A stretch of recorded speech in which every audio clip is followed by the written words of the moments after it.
왠지 정영복 집사님만 따라가면 같이 십자가 붙들고 갈 수 있을 것 같은 그런 느낌이 딱 듭니다. 얼마나 든든한지. 이번에도 찬양대 항상 이끌어 주시면서 든든하게 믿음직하게 앞으로 나아가시는 모습 보면서 참 많은 힘을 얻습니다. 오늘 말씀을 전해주시면 동광교회, 여러분 다 아시죠? 동광교회 담임 목사님이신 박찬일 목사님이신데요. 제가 여수에 왔을 때 또 학교 선배님이기도 하시지만 항상 언제나 유머 감각이 있으시면서도 또 항상 진지하시고 또 균형 감각도 있으시고 항상 중심에 서셔서 또 많은 분들을 함께 이끌어 주시는 그런 리더십이 있으신 또 목사님이시기 때문에 평소에서도 항상 이렇게 교회 한번 모셔서 말씀을 듣고 싶었는데 오늘 이렇게 모시게 되었습니다. 오늘 박찬일 목사님께서 오벳 에돔의 신앙이라는 말씀으로 전해주실 때 여러분 은혜 많이 받으시기 바랍니다. 우리 환영의 박수 우리 같이 하겠습니다.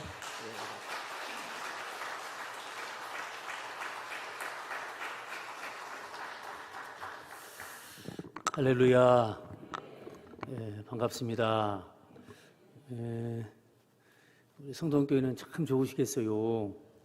이렇게 찬양을 은혜롭게 다 참말로.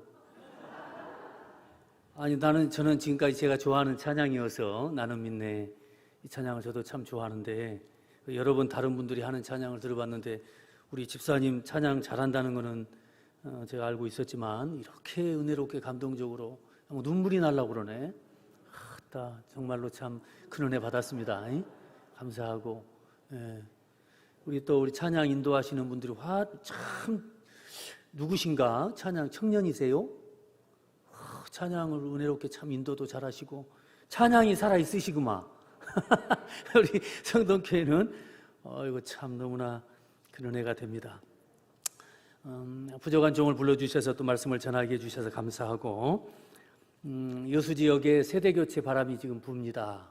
우리 목사님들이 다 은퇴하시고 새로이 많은 목사님들이 이렇게 이제 오시고 계시고 오셨는데 너무나 좋은 분들이 오셨어요. 여수가 큰 지금 참 은혜가 넘치고 지금 복이 임합니다.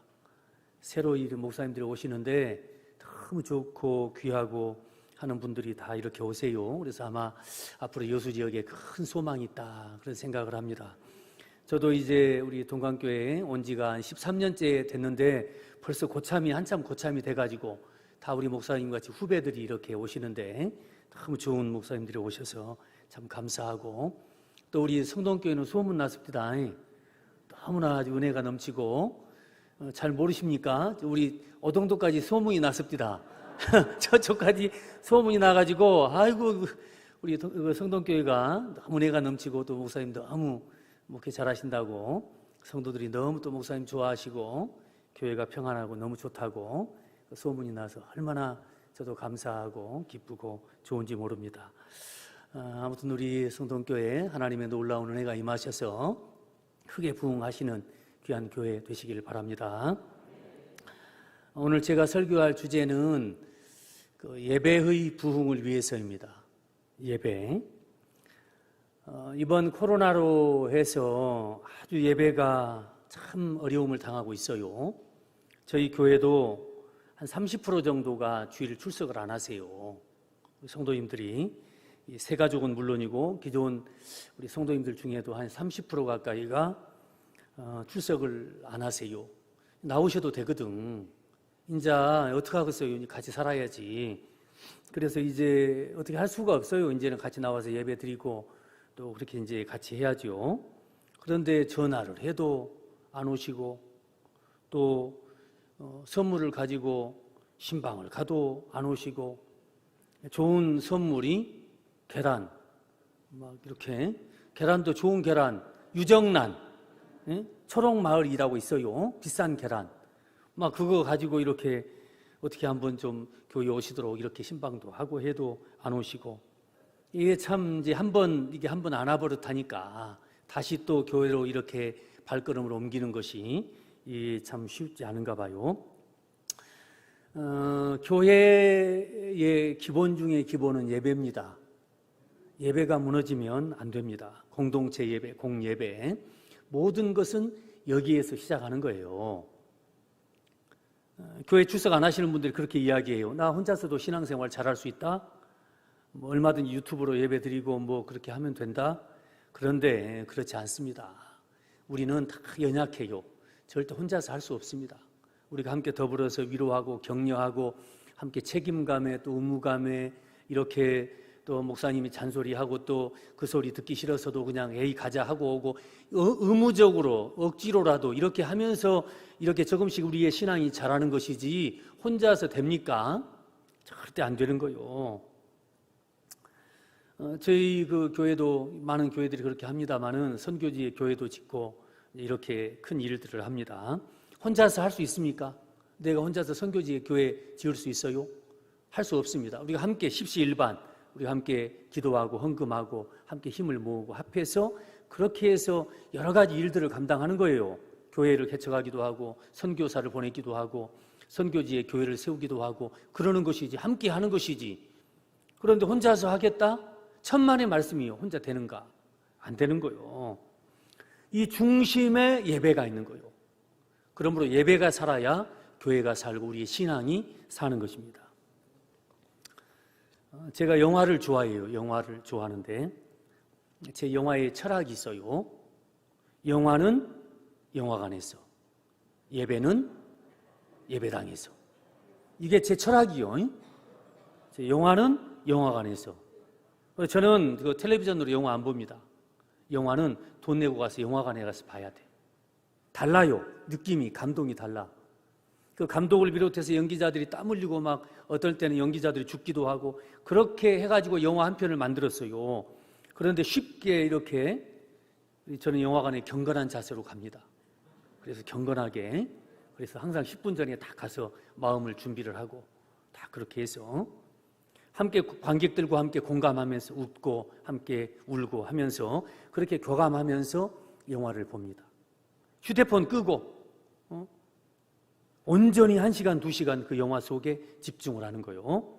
그래야 이렇게 그 영화의 의미가 와닿는 거예요. 그런데 영화 보다가 전화 받고 영화 보다가 도중에 스톱해놓고 가서 딴 일 하다가 화장실 갔다 오고 그래가지고는 그 영화에 주는 의미 참 맛을 모르는 것입니다.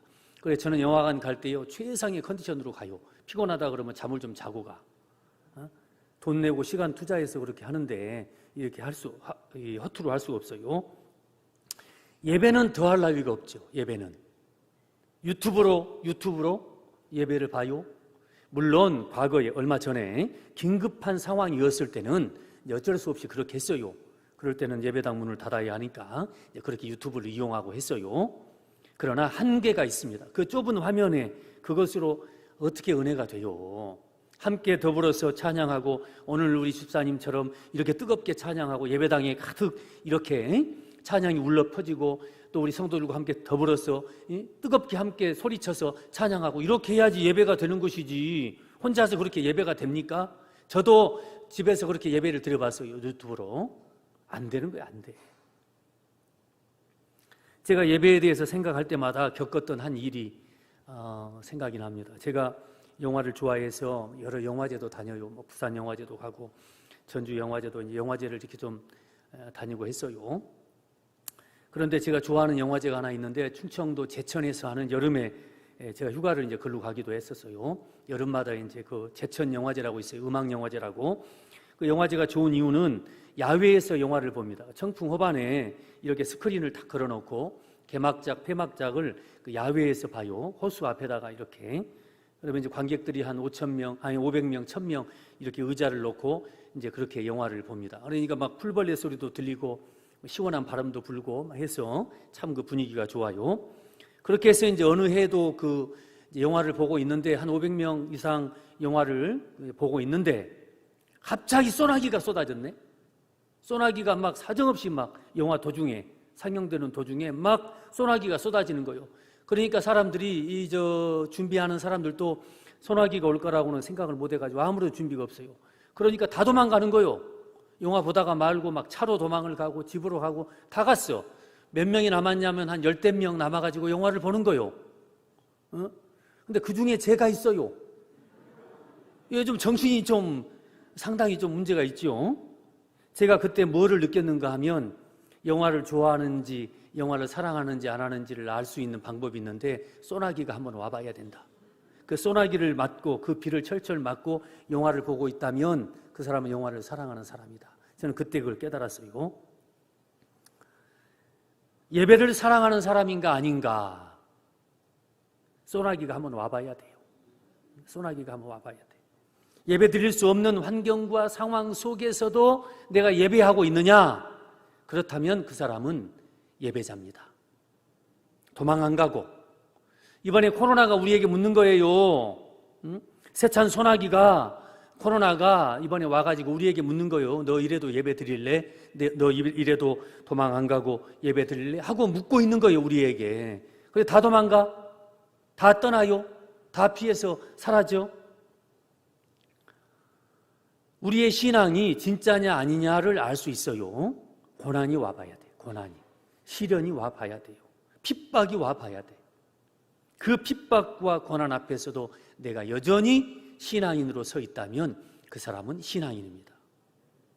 그런데 왜 내게 이런 시련과 고난을 주십니까? 하고 떠나요? 그 신앙은 온전한 신앙이 아닙니다. 아무튼 이 어려운 때에 온전한 마음으로 하나님께 예배드리는 우리 모두가 되시기를 바랍니다. 얼마 전에 어떤 방송을 보는데 여행 프로그램을 찍어서 올리는 한 청년이 그 태국의 과일 농장에서 이제 며칠간 지내면서 그 태국의 그 큰 과일 농장 그 사장 집에서 이제 지내면서 영상을 찍어서 올렸더라고요. 큰 과일 농장 주인 집에 머물면서 이제 그 과일 농장을 어떻게 하나, 태국 가정들은 어떻게 사나 하는 영상이에요. 이제 하루는 그 과일을 수확하는 그 현장에 가서 어떻게 과일을 수확하나 하고 이제 촬영을 하는데 이제 많은 일꾼들이 와서 그 과일을 따고 이제 수확을 해요.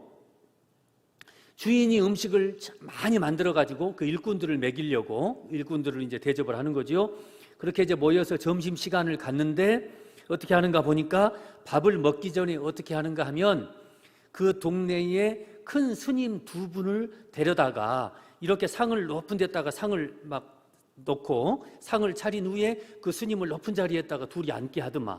그래가지고 거기다가 상을 이렇게 차려놓고 거기에 이제 음식을 막 하나 가득 차려놓고 먼저 스님들 두 분이서 밥을 잡사.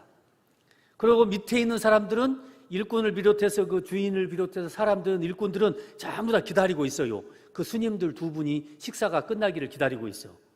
그러니까 이제 스님 두 분은 맛있게 이제 둘이서만 잡사 밥을 먹어요. 그리고 식사가 다 끝나니까 그때서야 스님들 남은 음식들이며 싸운 음식들을 전부 다 펴놓고 그때 이제 일꾼들이 식사를 하는 거예요. 제가 그 영상을 보면서요, 아따 저 동네 가서 스님 할 만하다요. 아따 스님들이 상당히 대접을 받습니다. 막 하나님처럼 그렇게 이제 보고 있는 거예요. 식사하는 거를 이렇게 보고 있는 거예요. 아따 참 저 스님 할 만하네 하고 제가 그렇게 부러워하다가 곰곰이 생각을 해보니까 부러워할 일이 아니더라고요. 그날 어떤 권사님이 목사님 잠깐 좀 봅시다 해서 갔더니 옥수수를 이렇게 주세요. 밭에서 땄다고 옥수수를 주시면서 그런 말씀을 하시는 거예요. 목사님, 제가 농사 지은 건데요, 좋은 것만 구별해서 목사님 드리니까 안 좋다고 뭐라 하지 마세요. 좋은 놈만 추린 거요. 그래요. 그 권사님만 그런 게 아니에요. 다른 분들도 농사 짓거나 고구마 캐거나 뭐 이렇게 하시면 뭐 감을 따거나 하시면 항상 저에게 주시며 하시는 말씀이 목사님 좋은 것만 추린 겁니다. 좋은 거 구별한 겁니다. 그렇게 해서 저에게 주셔요. 그러니까 이미 제가 그 대접을 받고 있더라고. 좋은 것만 구별해서 제가 대접을 받고 섬김을 받고 있어요. 그러니까 태국의 스님들을 부러워할 일이 아니요. 제가 지금 그 대접을 받고 있으면서 뭔 태국 스님을 부러워해. 목사 대접 잘하라는 이야기가 아니고 예배가 뭐냐 하는 걸 지금 제가 말씀을 드리려고 그러는 거예요. 예배가 뭡니까? 가장 하나님께 귀하고 좋은 것을 구별해서 드리는 것입니다. 그것이 예배예요. 일주일에 가장 좋은 날이 언제입니까? 주일이죠. 주일. 우리는 주일을 구별해서 가장 좋은 날, 구별해서 가장 좋은 시간에 하나님 앞에 나와서 예배를 드립니다. 주일을 구별하죠. 가장 좋은 시간.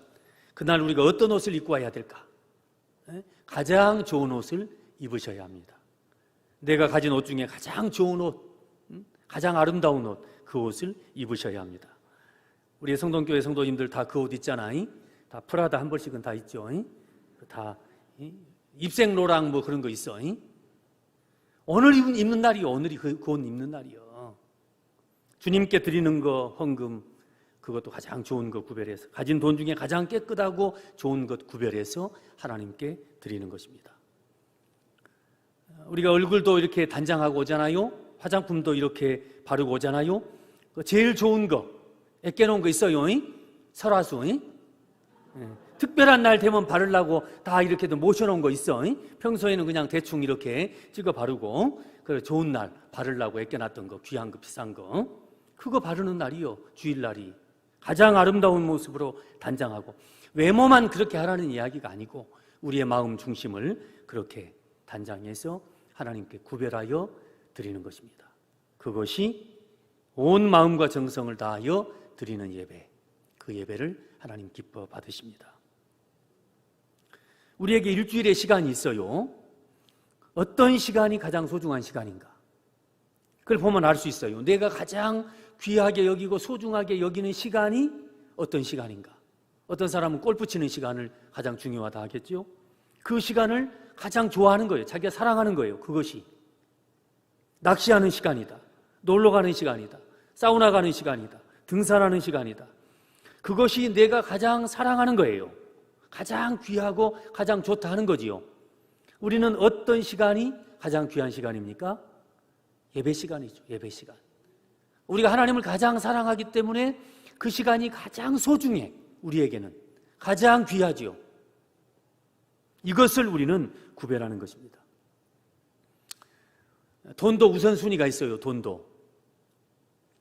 쌀 사는 거, 아이들 학원비, 무슨 문화생활, 내가 중요하게 여기는 거 다 하고 나서 이거 띄고 저거 띄고 이것부터 저것부터 그 우선순위가 있어요. 그 띄는 것 순위로 내가 사랑하는 거예요. 자식들 학원비가 가장 중요하면 자식들을 먼저 사랑하는 거예요. 내가 먹고 사는 것이 가장 중요하면 먹고 사는 것이 가장 중요한 거예요. 우리는 무엇부터 구별하는 것입니까? 하나님께 드릴 것부터 구별하는 거예요. 왜냐하면 우리에게 가장 소중한 분은 하나님이시기 때문에, 이 모든 것을 주신 분은 하나님이시기 때문에 우리는 그것부터 구별하는 것입니다. 11조부터 구별하고, 감사헌금부터 구별하고, 하나님 것을 다 떼어놓고 나서 그 다음에 이제 목록대로 나가야 되는 거예요. 이것이 우리 신앙의 질서인데, 이 신앙의 질서가 언제부터인가 흐트러졌어요. 엉망이 되었어요. 그래서 다 띄고 나서 이번 달은 하나님께 드릴 것이 없네. 하나님 죄송합니다. 그냥 올해는 이번 달은 건너뛰어야 되겠습니다. 이랬어야 되겠는가? 코로나 때문에 예배의 정신이 많이 없어졌어요. 예배를 잃어버렸어. 우리는 다시 회복해야 합니다. 그것이 예배임을 깨달아서 온 마음과 정성으로 하나님께 예배하는 우리 성동교회 모든 성도님들 되시기를 간절히 바랍니다. 하나님께서 사랑하시는 사람이 있어요. 다윗 왕.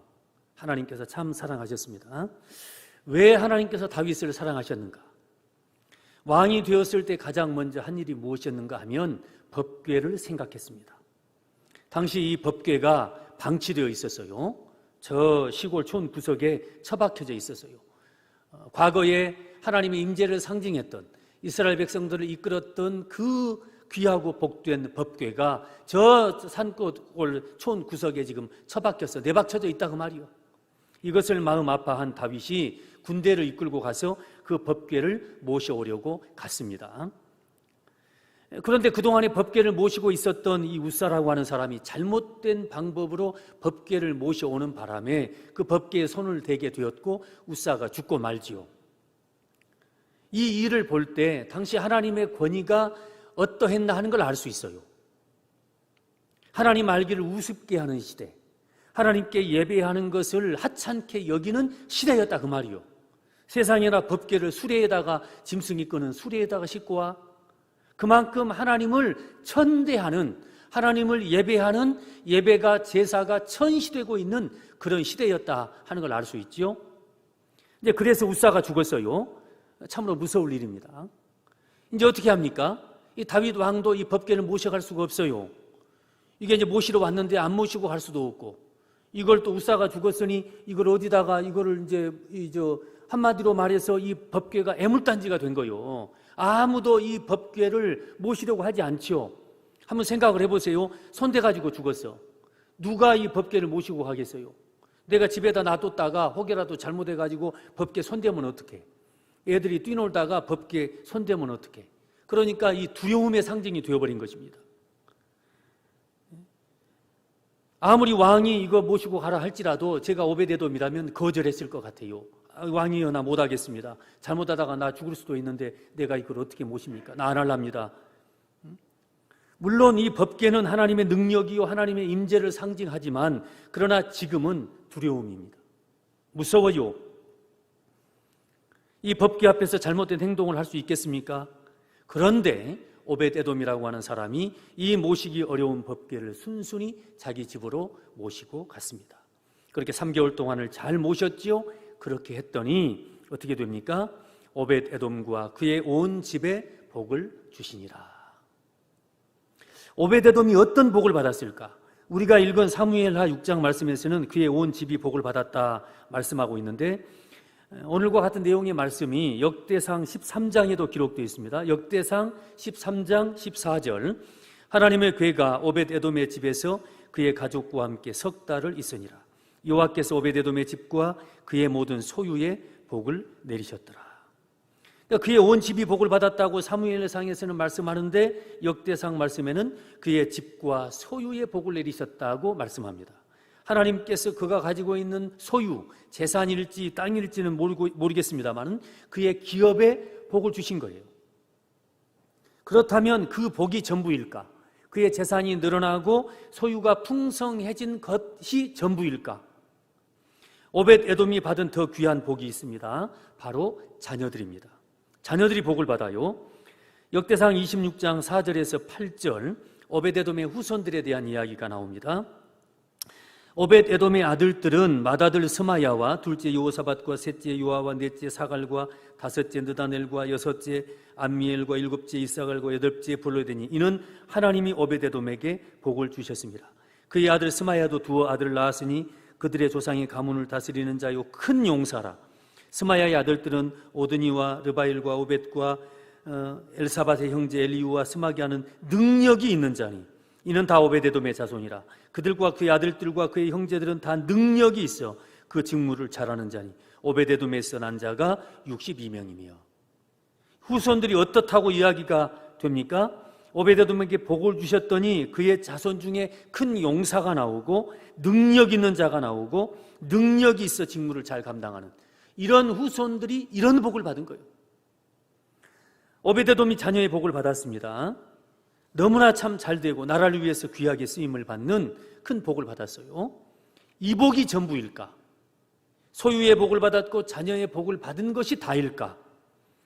3개월이 지난 후에 이제 다윗 왕이 법궤를 이제 다시 모시고 다윗성으로 갑니다. 예루살렘 성으로 모시게 되는데, 그러면 오벳에돔은 어떻게 됩니까? 그냥 그대로 시골에 처박아 둡니까? 그러지 않습니다. 오벳에돔을 데리고 갑니다. 데리고 가서 성전의 문지기를 맡겨줍니다. 완전한 성전은 아니죠. 나중에 이제 솔로몬이 지으니까 솔로몬이 성전을 짓기까지 법궤를 모시는 그런 곳을 만들었는데, 임시로 이제 만들어 두었죠. 그곳에 예비로 성전을 만들고 그곳의 책임자로 누구를 임명하는가 하면 오벳에돔을 맡겨주는 거예요. 얼마나 놀라운 복이냐 말이에요. 성도 여러분, 이것이 오벳에돔이 받은 복 중의 복입니다. 자녀가 잘되고 소유가 많아지고 이것도 복이지만 성전의 문지기가 되었다는 사실. 성전의 문지기가 얼마나 귀한 일인가. 단순히 그냥 문만 지키는 그런 경비 역할만 하는 게 아니에요. 이 문지기는 보면 역대상 9장에 보면 성전의 문지기가 하는 다양한 일들이 나옵니다. 한 절만 살펴보면 택함을 입어 문지기 된 자가 모두 212명이니 이는 그들의 마을에서 그들의 계보대로 계수된 자요 다윗과 선견자 사무엘이 전에 세워서 직분을 맡긴 자라. 이 문지기의 사명이 얼마나 귀한 사명이면 왕과 다윗과 선견자 사무엘이 함께 의논을 해서 문지기를 세웁니다. 얼마나 귀한 사명이면 왕하고 제사장하고 모여서 성전의 문지기를 누구를 세울까 의논해서 세웠다는 이야기예요. 그만큼 소중한 사명이 성전의 문지기인 것입니다. 성전에 아무나 올 수 없어요. 부정한 사람 올 수 없습니다. 정결치 못한 사람, 그 일을 문지기가 관리 감독합니다. 성전의 문을 닫고 여는 일을 합니다. 그리고 성전 문만 지키는 게 아니고 하나님께 드릴 떡을 차리기도 하고 제사장의 역할을 감당합니다. 또 중요한 일이 있는데 성전의 기물들을 관리해요. 지금으로 하자면 성전의 재산과 모든 것들을 다 관리하는 일을 합니다.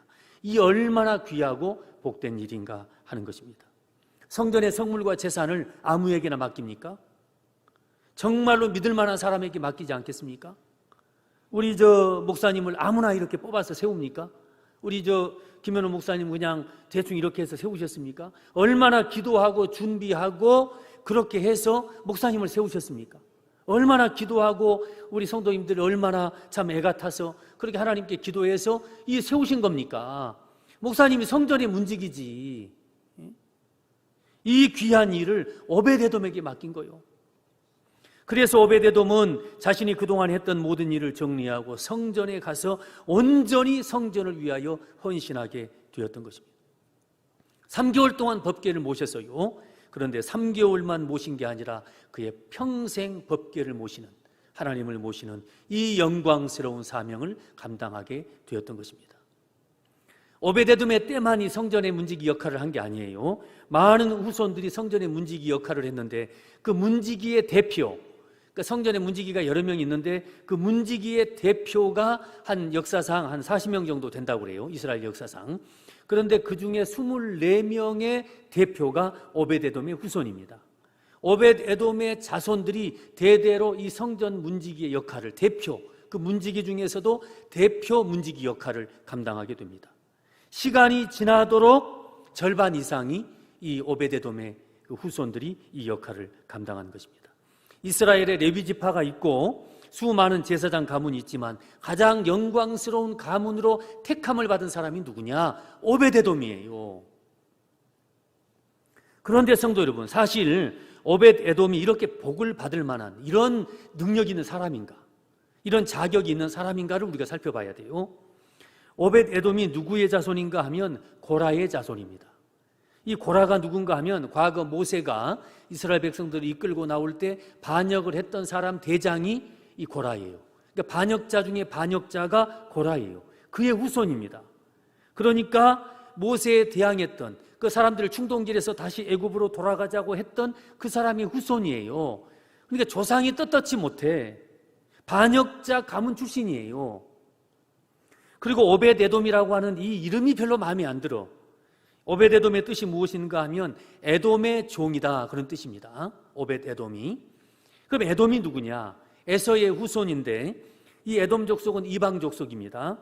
과거에 출애굽한 후에 이스라엘 백성들이 이 에돔 사람들이 살고 있는 땅으로 이렇게 좀 가로질러 가면 좀 편하게 갈 수 있어요. 그런데 이 에돔 사람들이 못 가게 막았어요. 그래서 에돔 사람들을 굉장히 경멸하고 미워하게 되었습니다. 이스라엘 이 사람들이. 그러니까 에돔 이 족속하고는 별로 친하지가 않아요. 그런데 하필이면 이름도 에돔의 종이라. 이름도 별로 좋지 못하다 그 말이요. 우상을 섬기는 동네 에돔. 하필이면 그 이름이 오벳에돔.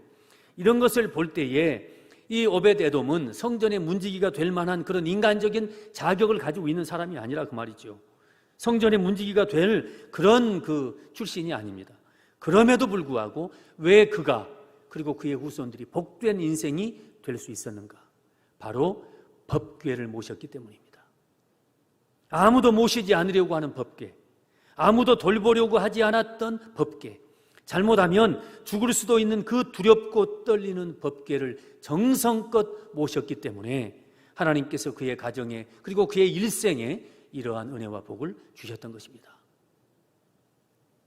성도 여러분, 3개월 모셨어요. 3개월. 그 3개월이 이런 복이 될지 누가 알았어? 그러면 이럴 줄 알았으면 내가 모시겠다고 해야지. 내가 모시겠다고 서로 싸워야지.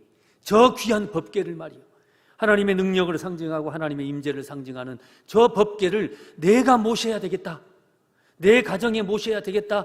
내가 그렇게 이야기를 했어야지. 그런데 그거를 세상에 아무도 안 모시겠다고 그거를 내박쳐, 그걸 전시해, 그 귀한 것을, 그 복을 알아보지를 못하고, 아니 그렇게 애물단지처럼 그렇게 해요. 하나님께서 오베데돔이 얼마나 이쁘셨겠어, 얼마나 사랑스러웠겠어. 나를, 내 법궤를 아무도 거들떠보지도 않아요. 내 능력의 상징이요, 내 임재의 상징인 법궤가 외면당하고 있어. 무시천시 괄시를 당하고 있어요. 그런데 오직 한 사람 오베데돔이 정성껏 자신의 집으로 모신 것입니다. 어찌 하나님께서 이 사람에게 복을 안 주시겠는가 말이요. 오늘 우리가 은혜를 나누고자 하는 것은 바로 이것입니다. 법궤가 무엇인가? 지금 우리 시대의 법궤가 무엇인가? 이것은 예배입니다. 예배입니다. 하나님의 임재를 상징하는 예배, 하나님이 거하시는 예배. 이 예배를 내 삶의 중심에 두겠습니다. 그것이 법궤를 모시는 것입니다. 지금 이 시대에 예배를 전시하고 있어요. 예배를 우습게 생각하고 있어요. 조금만 먼 일 있으면 예배 제껴두고 그 일하러 갑니다. 조금만 핑계댈 거 있으면 오늘 태풍 온다, 그러면 그냥 안 와. 좀 핑계댈 거 있으면 그냥 예배는 한 주 제껴도 아무 문제 없는 것으로 그렇게 생각합니다. 예배를 사모하는 마음이 없고 하나님을 뜨겁게 모시고자 하는 그 열정이 식어가고 있습니다. 뜨겁게 예배하지 않아요.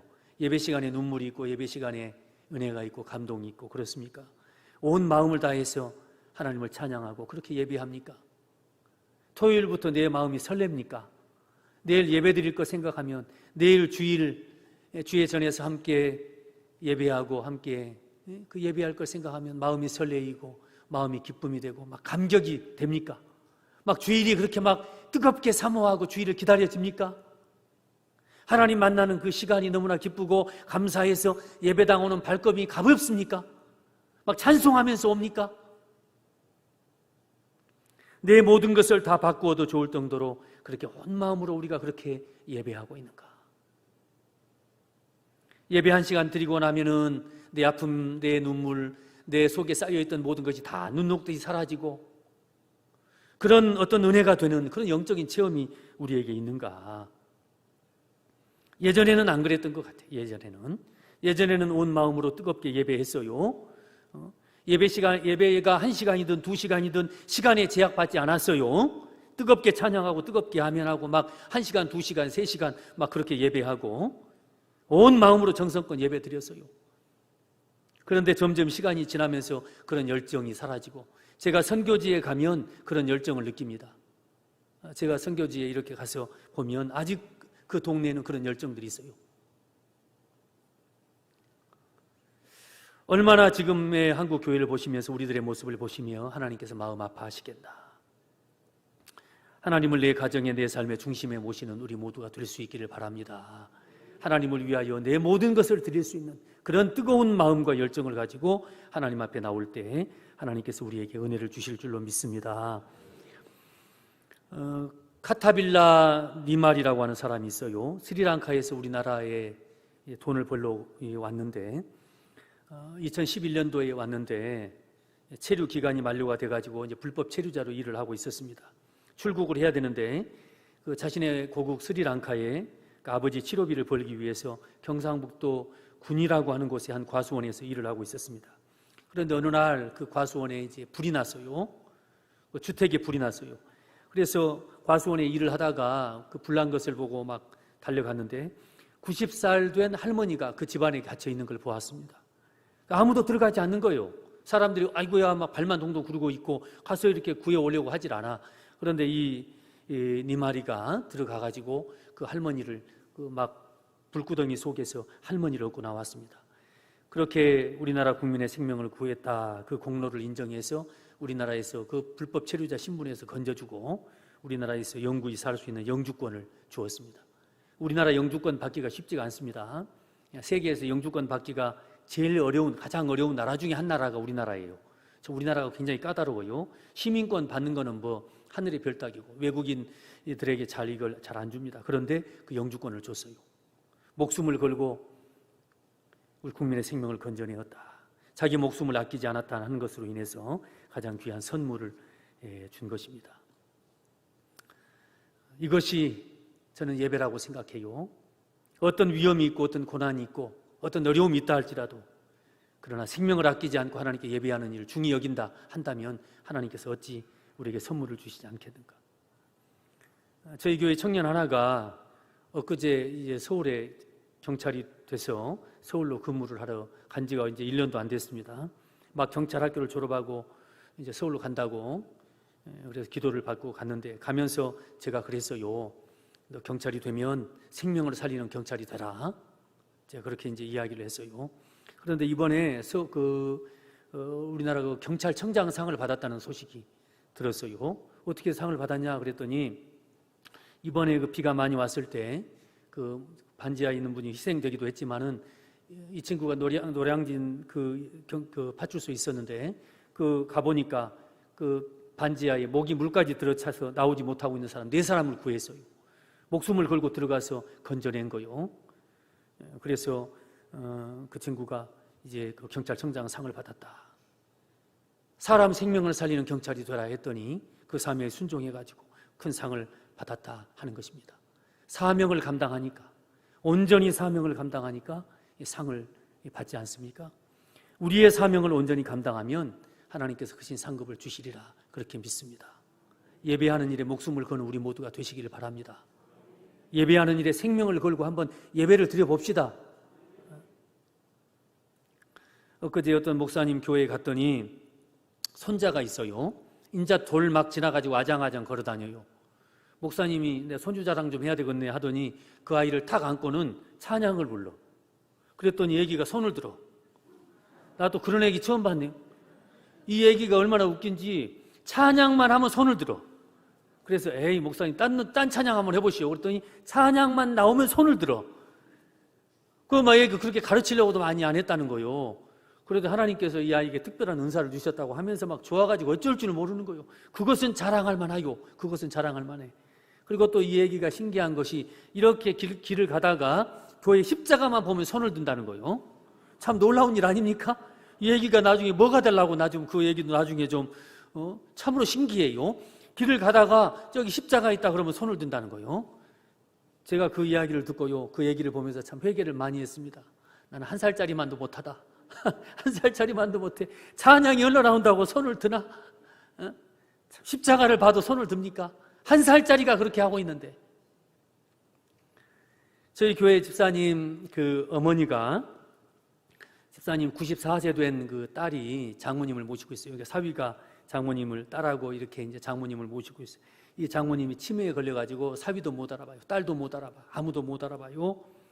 그런데 이 어르신이 한 가지 잊지 않고 있는 게 있어요. 주일만 되면 예배드리러 가야 된다는 거예요. 치매에 걸려가지고 딸도 못 알아보고 아들도 사위도 못 알아보는 이 어르신이 주일만 되면 예배를 드리러 가야 된다는 거예요. 그래가지고 이제 예배를 드리러 가신다고 하는데 가실 수 없는 형편이니까 살짝이 딸하고 이제 그 사위만 와서 예배를 드리고 이제 가요. 그러면 계속 밤에도 그렇게 그 예배를 드리러 가신다는 거예요. 어머니 지금은 예배 시간이 아니라고 아무리 이야기를 해도 오늘 주일인데 내가 예배 못 드렸으니까 예배 드리러 가야 되는데 왜 못 드리러 가게 하냐 하면서 그런다는 거예요. 그럴 때는 이제 목사님한테 전화를 한답니다. 그 어머니 다니셨던 그 작은 교회 목사님에게 목사님 목소리나 알아봐. 그래가지고 목사님 내가 예배 드리러 가야 되는데요. 그러면 목사님이 권사님 오늘 너무 늦었으니까 오늘은 주무시고 다음에 예배 드리러 오세요. 그러면 뭐라고 말씀하냐? 이 말도 중요해요. 목사님 말씀은 순종해야지요.